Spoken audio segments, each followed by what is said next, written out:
love to be in America. Hey there folks, it's time for another edition of the Unguarded American Border. Now today I'm just going to share a few thoughts here from the 49th parallel at the Canada-USA border. Here you can see I'm actually standing on the US side, and this is the border marker. Now behind me is a what you call a smuggling trail, and it's probably used by deer too. There is nobody around here. This video basically is to tell people who say, well, actually the Canadian-US border is guarded. Well, yes, in places it is, and in places we have electronic surveillance. But for thousands and thousands of miles, this is what the border looks like.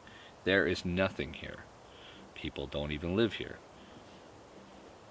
I mean, literally, I could take my briefcase full of camera gear and walk through there. It could be loaded with handguns and cocaine. Now, of course, I would never do that because I can cross the border legally. But if one was inclined, they could just walk across here with whatever they wanted. They could human traffic. They could do anything. Now, it's very unfortunate, but I don't want to live in a world where we have Berlin walls across the country either. And it would cost so much money to build it. It would bankrupt both nations. It's crazy.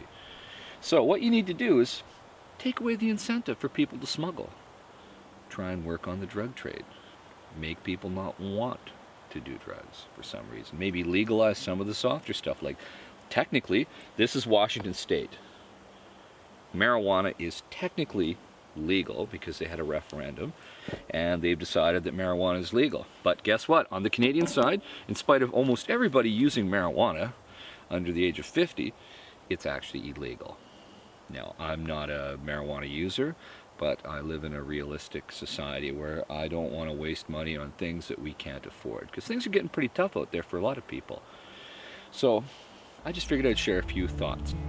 We just actually had a snowfall last night here on the US-American border, and I'll show you, you can see the line up on the mountain where the snow fell.